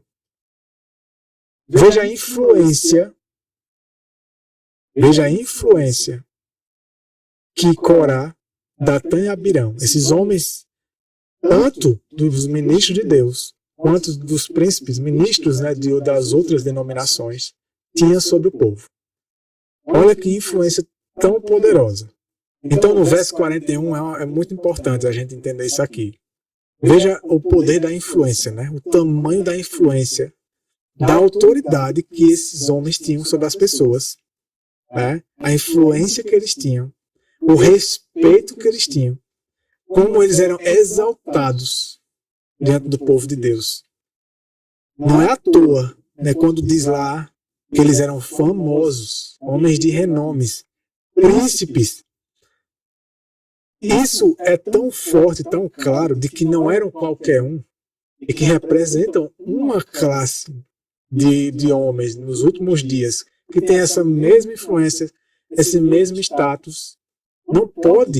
A gente não pode atribuir esses rebeldes a homens leigos. Embora haja, sim, homens leigos aí, pessoas leigas que fazem coisas erradas no meio de Deus, com certeza. Grupos que sim, que são pessoas que estão tendo atitudes erradas e causando confusão da maneira errada. Sim, tem. Mas o que faz mais estrago e o que causa mais problema é quando vem daqueles que estão lá em cima. Porque Satanás tem muito mais força com esses do que com os que são João ninguém da vida. É tão forte que diz assim no verso 41. Olha o tamanho da influência desses homens sobre o povo. Mas no dia seguinte, poucos da congregação de Israel, está assim na Bíblia de vocês? Não. Aqui está dizendo assim, toda a congregação dos filhos de Israel. Toda. Ou seja, era a minoria ou a maioria que estava contra Arão E Moisés? A A maioria. maioria. A maioria esmagadora. Esmagadora. Isso serve de sinal para os rebeldes. A maioria, né? Como diz lá em 1 Coríntios 10, né? Que Deus não se agradou da maioria deles. Murmurou contra Moisés e contra Arão. De novo. De novo. É isso que vai levar à situação do capítulo 17, né? Para a revolta deles. Dizendo, vós matastes o povo do Senhor. Então eles referiram àquela situação que aconteceu com Coré e todos que estavam com ele, achando que foi Moisés que matou. Exatamente. Atribuíram ao sumo sacerdote e ao profeta. O profeta representando Deus, né? A palavra de Deus. Diz que eles ainda tiveram a audácia de dizer que eles mataram o povo. Eles poderiam até ter dito assim. Eles eram ímpios, mas não precisavam ter feito isso, né? Ainda assim, era um grau de simpatia, né? Ainda assim, ainda poderia dizer, mas tá certo, eles estavam errados, eles erraram, né? Realmente, tudo. Mas por que não foram perdoados, né? Por que não puderam trabalhar mais com eles? Ainda ia algo desse tipo. Mas a decisão de Deus é o que vai acontecer no final, né? Porque nessa época o juízo de Deus era bem mais rápido, né? Mas o povão, depois de tudo isso, ainda atribuíram a culpa a Moisés e a Arão e ainda consideravam os rebeldes como povo do Senhor. Eles eram povo de Deus. Eles não estavam errados, não. Estavam certos. A cegueira é muito forte. E isso se repete. Mas hoje em dia é assim mesmo. É a mesma situação. O adventista que vive no pecado, que busca adorar a Deus da sua maneira, ele é tido como povo do Senhor. E aqueles que de fato são povo do Senhor, que buscam fazer a vontade de Deus, são tidos como ímpios. Como ímpios. Coré, Ellen White disse que Coré ficava dizendo para o povo que Moisés era um tirano. E eles foram acreditando. Isso não começa. Vocês acham que Coré, a primeira vez que Coré foi falar com o povo, disse: Moisés é um homem mau e tirano? E Vocês daí acham? o povo já acreditou. E o povo já caiu, né? Não. É um É trabalho, pouquinho. como Lúcifer Então, fez no céu. Moisés orientou isso. Mas vocês não acham que isso é muito pesado, não? Isso é Ele muito extremo. Mas sempre sutil. Bota uma dúvida aqui, outra ali. Rapaz. Olha, não é bem assim, não. Tá certo Não, que foi porque, Moisés quem falou, A mas profetisa, ela diz, né, que no tempo do fim o povo deve abandonar o alimento carne. Mas vocês acham que é assim mesmo? Que os discípulos não comeram carne? isso é ponto de salvação. É. Mas não é assim que hoje é falado. Né? E isso vai propagando e as pessoas vão ouvindo, de tanto ouvir mentira, como Ellen White disse que de tanta falsidade que Coré falou sobre Moisés e Arão, o povo acreditou. Porque o povo ouve o homem, mas não ouve, não fica, não vai lá como Bereano para ver se é aquilo mesmo. Não, gente, não é isso. Isso aqui Mas foi por pro quê? tempo Quem é que estava dela. falando? Isso é pro tempo dela. Isso aqui é pro tempo dela, não Não. é pra nós. O maior problema, quem é que estava falando para o povo e levando mentiras? Era qualquer um? Não. Porque se fosse qualquer um, Não teria e influência. Coré sendo um famoso de renome e viesse dizer, isso aí, tome cuidado com ele. Todo mundo tinha. Isso aí é um extremista. Mas não, veio de um príncipe, veio de um líder, de um sacerdote, de um homem famoso de renome. Será possível que ele está errado? E Ellen White vai dizer no Desejado sobre isso, que ela diz assim, que muitos creram na pregação de Jesus Cristo, né, quando ele esteve aqui. Mas porque os líderes da época não o aceitaram, aí o povo rejeitou a Jesus. Ele disse assim, não, se realmente ele fosse quem ele disse ser, esses homens não saberiam. Não estavam acreditando Não nele, estariam, seguindo ele. porque esses homens não tem como. Esses homens não o receberem. Então é a mesma coisa, né? Se repetiu também nos tempos de Jesus e nos nossos dias. E quem estava falando? Era do povozinho simples? Não. Líderes da época. O sumo sacerdote da época também. Sacerdote da época, exatamente. Mais uma vez, por quê? Não é uma questão de marcação. Alguém pode dizer, vocês estão com marcação com a liderança. Mas é a evidência. A gente tem que ser honesto. A gente não estava mencionando o nome de ninguém. a gente não tem raiva deles, a gente sabe que são ungidos de Deus, mas Deus está deixando claro aqui para a gente que boa parte deles iriam proceder assim como eles. E a gente vê pela história, se você consulta a história da igreja, você vê isso aonde? Principalmente acontecer na história de questões sobre doutrina. Não é à toa que o comentário que é feito sobre o livro, dos próprios que fizeram um comentário da versão recente do livro, né, o próprio George Knight mesmo, que fez uma sessão de comentário, disse que foi o livro que causou maior racha na igreja. A maior divisão que teve na igreja adventista foi através. Por quê? Porque líderes de renome procuraram líderes de renome de outras igrejas. Assim como Coré, que se juntou com Datã e Abirão, que não eram levitas. Coré, e no sentido de luz e de entendimento, ele não precisava consultar Datã e Abirão. Não precisava. Por quê? Porque ele já tinha a luz de Deus, ele já tinha a autoridade que Deus deu. Ele se rebaixou e foi até os homens. Por quê? Porque ele estava com inveja. Queria mais. Queria mais, né? Não queria ser apenas um ministro. Verso 42. E quando a congregação se reuniu contra Moisés e Arão, olharam para o tabernáculo da congregação. E eis que a nuvem o cobriu e a glória do Senhor apareceu. E Moisés e Arão vieram perante o tabernáculo da congregação. No verso 44, e o Senhor falou a Moisés, dizendo, verso 45, levantai-vos do meio desta congregação, para que eu possa consumi-la, como em um momento. E caíram sobre os seus rostos. Mais uma vez Deus dizendo, agora vai.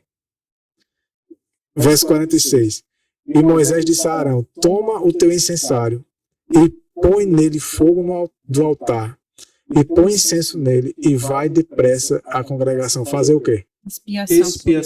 Expiação. Aqui é uma prova de que o sumo sacerdote, ele faz a expiação segundo a palavra de Deus.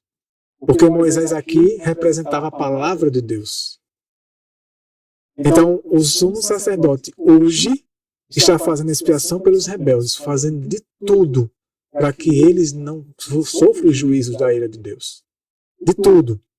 Tem um texto da irmã White, Primeiros Escritos também, que me ajudem a lembrar dele. Mas ela fala assim, que Deus estava pronto também para finalizar, né? Fechar a porta da graça. Uhum. Aí Cristo clama, Pai, meu sangue.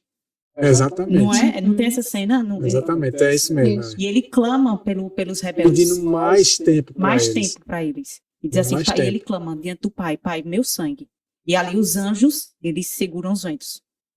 Então essa cena daqui se repetiu. Representa exatamente essa situação. Porque aqui, embora seja Moisés na história, mas Moisés, a prefiguração da palavra de Deus, diz ao sumo sacerdote, faça expiação por eles. Ele vai porque ele mesmo tomou essa decisão. O próprio Arão caiu em roxo junto com Moisés. Ele tinha misericórdia pelo povo. Ele sabia que o povo não sabia o que estavam fazendo. Estava sendo induzido. Estavam no engano. Moral da história. Vamos lá. Ainda no verso 46, no finalzinho, depois de fazer expiação por eles, porque a ira do Senhor saiu do Senhor e começou a praga. E o verso 47, Arão o tomou, como Moisés havia ordenado, e correu ao meio da congregação. E eis que a praga já havia começado entre o povo. E colocou incenso, ou seja, começou a expiação, né? E fez expiação pelo povo. E ficou entre os mortos e os vivos, e a praga cessou. Verso 49. E os que morreram naquela praga foram 14.700, além dos que morreram no caso de Corá. Tem tradução que fala Corá, tradução que fala Coré. E verso 50, e Arão voltou a Moisés à porta do tabernáculo da congregação e cessou a praga. Aí é que vem de novo aquela situação que a gente leu no verso 17. Você vê que o povo não se contenta. Você vê a obstinação do povo, né? Deus o sumo sacerdote, Jesus Cristo, fazendo de tudo por eles, fazendo de tudo por eles, a palavra de Deus fazendo de tudo por eles. O profeta tentando ajudar, fazendo com que eles se afastem daqueles que são rebeldes, fazendo com que eles enxerguem. Vocês não estão enxergando que eles eram rebeldes, mas eles mesmo assim dizem não. Eles eram o povo de Deus. Veja a que nível a cegueira pode levar. Na história da igreja, como a gente já mencionou questões sobre doutrina, a gente já falou sobre questões sobre doutrina no vídeo nosso aqui do podcast, a apostasia ômega. É justamente onde se enquadra essa história, esse contexto aqui. Onde ele se repete, né? É onde se repete na história da igreja. Porque o cajado de Arão representa a igreja, representa a história desse povo, essa denominação que foi separada para ser distinta das outras denominações. Eles não precisavam ir atrás das outras denominações para nada. Eram as outras denominações que deveriam vir a eles. E não tinha necessidade, não tem, na verdade, do povo de Deus, de homens portadores da luz de Deus, ministros, portadores dos oráculos de Deus, consultar ou ir até os outros homens das outras tribos, ou seja, das outras denominações, buscar ter algum conhecimento ou aprender alguma coisa com eles, quando na verdade, como diz lá em Zacarias 8:23, que é uma profecia que tem que se cumprir com o povo de Deus nos últimos dias, diz assim: assim diz o Senhor dos Exércitos, naquele dia sucederá que pegarão 10 homens de todas as línguas e das nações, pegarão, sim, na orla das vestes de um judeu. Esse judeu aqui é o que é de coração, né? O israelita de coração, ou dos últimos dias, que somos o Israel espiritual, dizendo... Os levitas, né? Isso, os levitas espirituais. Iremos convosco, porque temos ouvido que Deus está convosco. Então são eles que têm que vir a nós, não nós a eles. Aqui em Isaías 60, do verso 1 ao verso 3, diz assim. Isaías 60, é? 60. É um contexto como o Apocalipse 18. Veja o que diz. Levanta-te, brilhe, porque a tua luz é chegada e a glória do Senhor amanhece sobre ti. Porquanto, eis que a escuridão cobrirá a terra, e densa escuridão o povo. O Senhor, porém, levantar-se-á sobre ti, e a glória dele será vista sobre ti. E os gentios virão para a tua luz, e reis para o brilho do teu levantar. Então, Exatamente o contexto do alto clamor, né? Exatamente. E isso só vai acontecer como? Como que chegará um ponto de que não serão nós, o povo de Deus, os levitas, que buscarão as outras tribos, mas serão os das outras tribos que virão a nós. Quando acontecer isso aqui, porque é dito que a vara de Arão floresceu e deu fruto. Lá em Mateus 21, vamos conferir isso aí para a gente tirar uma lição. E agora a gente vai partir para o final. Agora a gente está no final. Mateus 21, versículos 18 e 19. Diz assim. Ora, 18, né? Mateus 21, 18. De manhã, voltando para a cidade, aqui falando de Jesus Cristo, né? Teve fome. Jesus Cristo teve fome. E avistando uma figueira à beira do caminho, dela se aproximou e não encontrou nada, senão algumas folhas. E disse-lhe: jamais cresça fruto em ti para sempre. E a figueira murchou imediatamente. Veja Marcos 11. Marcos 11. Marcos 11, versículo 12 ao 14. Marcos capítulo 11, do versículo 12 ao 14. A mesma ocasião, só que tem um detalhe interessante aqui. E no dia seguinte, falando de Jesus, né, quando saíram de Betânia, ele teve fome. E avistando de longe uma figueira que tinha folhas, foi ver se talvez pudesse encontrar nela alguma coisa. E chegando até ela, nada encontrou senão folhas, porque ainda não era o tempo de figos. E Jesus, respondendo, disse à figueira: nenhum homem comerá fruto de ti, daqui em diante para sempre. Veja, Qual a lição que a gente tira aqui? A vara de Arão, o cajado de Arão, que representa toda essa história que a gente viu até aqui, representa um povo remanescente que vai se posicionar ao lado do profeta, da palavra de Deus e do profeta contemporâneo, e se posicionar ao lado do sumo sacerdote. E não vai compactuar e participar dos rebeldes, e nem tocar nas coisas deles, né? E esse povo, o povo que é representado por essa vara, eles são os que têm as folhas. O que foi que atraiu Jesus Cristo à figueira? As folhas. As folhas. Por quê? A aparência. A aparência. Indicava que havia fruto. Aquela aparência de piedade, né? Era o período, aliás, estava fora do período, né? Mas ela estava com a folhagem da árvore como se já tivesse fruto nela. E atraiu Jesus Cristo. É tanto que Jesus Cristo disse que não encontrou senão folhas, porque ainda não era tempo dos figos. Então, no tempo determinado, o povo de Deus não só terá a aparência, mas dará o fruto também. Uhum. E acontecerá exatamente essa profecia de Isaías e essa de Zacarias 8. E acontecerá exatamente isso. Porque o povo de Deus não atrairá as pessoas de fora, os gentios, somente pela aparência, mas muito mais pelo fruto. Porque elas irão ver a aparência, né, o estilo de vida transformado, a reforma, mas também irão ver o fruto do Espírito nelas. Porque esse fruto aí representa o fruto do Espírito. Uhum. Né? Representa o fruto do Espírito. Oi, Manuel.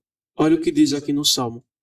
Salmo capítulo 1, no versículo 1 diz assim: abençoado é o homem que não anda no conselho do ímpio, nem fica no caminho dos pecadores, nem assenta na cadeira dos escarnecedores. Ou seja, uma pessoa que é separada tanto da influência dos pecadores quanto do pecado. Vive uma vida santa. Aí no versículo 2 diz assim: mas o seu prazer está na lei do Senhor, e na sua lei medita de dia e de noite. Ou seja, o prazer dele está em submeter sua vida à palavra de Deus e à voz profética. E olha o que vai acontecer com ele, versículo 3. E ele será como uma árvore plantada junto aos rios de água, que produz seu fruto em sua estação. Sua folha também não murchará, e tudo aquilo que ele faça prosperará. Produz o seu fruto em sua estação. Tem tradução que diz a seu tempo. A seu tempo. Hoje, o povo de Deus, muitos, não todos, né? Como os rebeldes, querem atrair o povo de fora somente com as folhas. Enquanto que o fruto ainda não amadureceu, nem tem o fruto do Espírito. E querem atrair o povo. E para fazer isso, o que é que eles fazem? Oi? E para fazer isso, para atrair os de fora, o que é que eles estão fazendo? Bebendo das do vinho fontes. Não de estão bebendo Babilônia. desse rio aí, né? Do Salmo. Porque esse rio aí é a palavra de Deus, né? A água viva. Estão bebendo do vinho de Babilônia, das filhas, né? Porque não é só a Babilônia que tem o vinho. As filhas também estão com cada um. Elas já um estão pouquinho. embriagadas também. Estão todas embriagadas. Então, ao você ir às filhas de Babilônia, você vai receber o mesmo tipo de vinho, a mesma qualidade. Uhum. E, consequentemente, acontece isso que aconteceu com a rebelião aqui. E essa é a história por trás do cajado. João 15:2, a gente não precisa abrir. Jesus Cristo disse que aquele que não dá fruto, o Pai lança fora. Corta e lança Corta fora. e lança fora. É o que ele disse. Então, E é bem representa. interessante o texto, porque ele vai falar assim, a vara, né? A vara que está ligada, mas ela não dá fruto. Então, a gente faz essa comparação com a vara de Arão, aquele que é do povo de Deus, está ligado a Deus, mas não dá o fruto, vai Não dá o ser fruto. cortado. Isso significa o quê? Que apesar, embora, e o estar ligado a Deus e ao povo de Deus não é garantia. Porque ele diz assim, aquele que está em mim e não der fruto, você poderia pensar, como é possível você estar em Cristo e não dar fruto? Né? Não é interessante isso? Como? Mas por quê? O ramo, na natureza, ele não tem vontade própria. É um objeto inanimado. Se um agricultor pegar um ramo, um galho, e enxertar em uma videira, por exemplo, vamos usar a videira, aquele ramo, aquele galho, ele nunca ia dar fruto por si só. Nunca. Se ele estivesse ali no chão, ele ia secar e ia só servir para queimar. Nunca ele ia dar fruto por si só. Agora o agricultor pega ele e enxerta, né? Põe ele junto. Enxertar é o mesmo que você inserir naquela planta, naquela frutífera. E aquela frutífera dela é que vai alimentar aquele ramo e vai produzir aquele ramo, fazer com que ele produza. Vai produzir vida. E vai dar vida ao ramo, né, através da seiva. Né?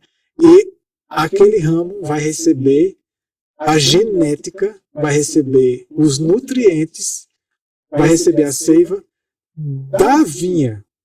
Eu pergunto a você, um ramo que é enxertado numa videira, ele vai dar a laranja? Não. Ele tem vontade própria para dizer, não, é uma videira, mas eu acho mais bonito e acho mais saboroso a maçã. Embora ele esteja ligado na videira, mas eu não quero da videira a uva. Eu não acho a uva muito assim, atrativa. Eu quero atrair mais pessoas, então é assim que o ramo faz? Não. Mas por quê? Porque o ramo ele é um objeto inanimado. Mas nós não. Nós temos escolhas. Por isso que Cristo disse, aqueles que estão em mim não der fruto. Ou seja, estar em mim ainda não é suficiente. Deveria ser.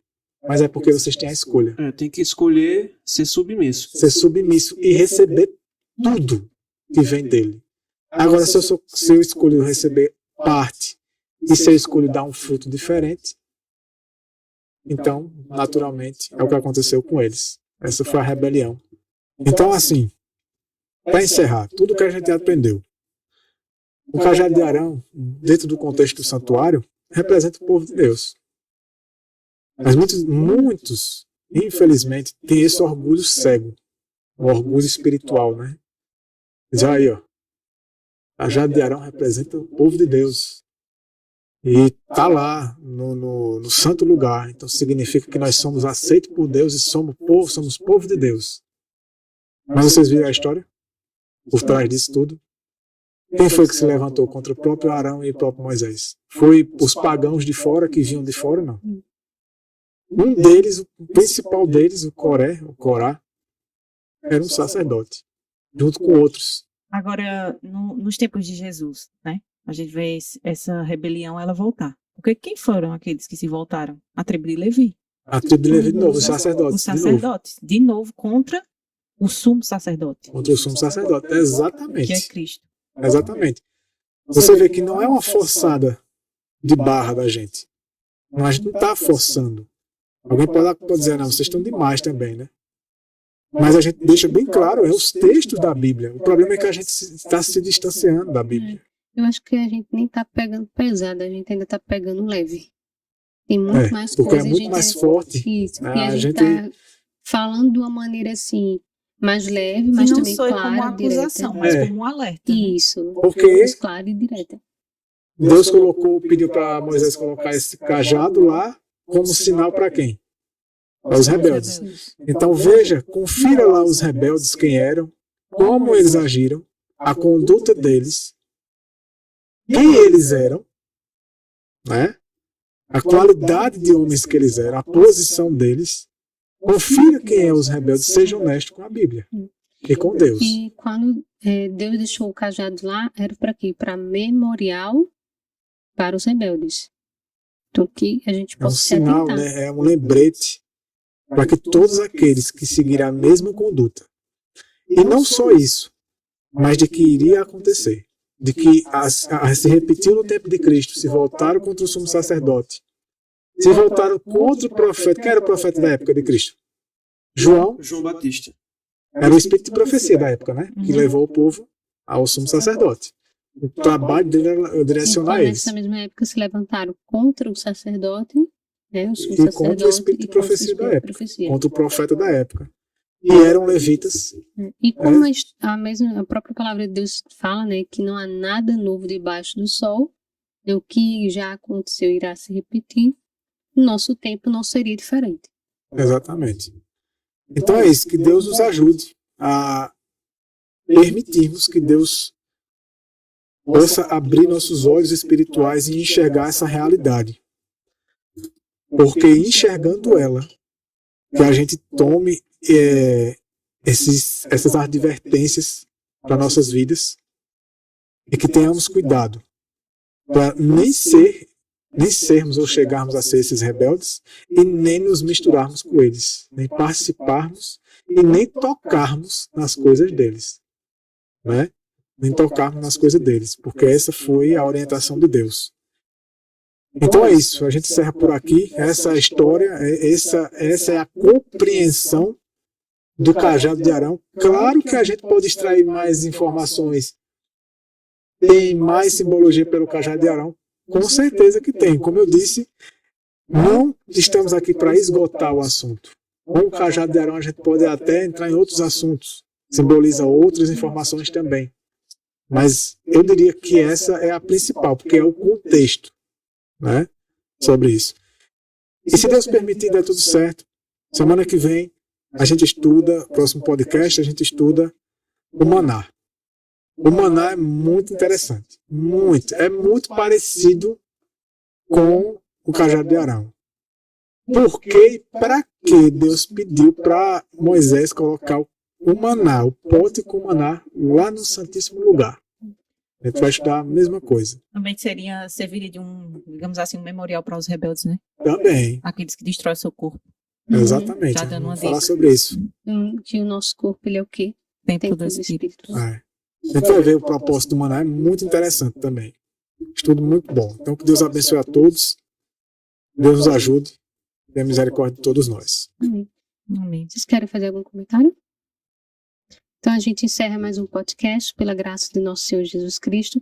A gente espera em Deus que vocês possam ter gostado desse assunto. Compartilhe esse tema com outras pessoas para que elas também possam estudar, possam aprender e se atentar a esse detalhe tão importante que é o cajado de Arão dentro da Arca da Aliança no lugar santíssimo. Se você ainda não é inscrito em nosso canal, que você possa se inscrever e ativar o sininho para que toda semana você possa receber notificações de vídeos que nós colocamos no canal. Nós agradecemos a você por estar conosco até aqui. Que Deus abençoe a você e sua família e até o próximo podcast, se Deus quiser. Deus abençoe.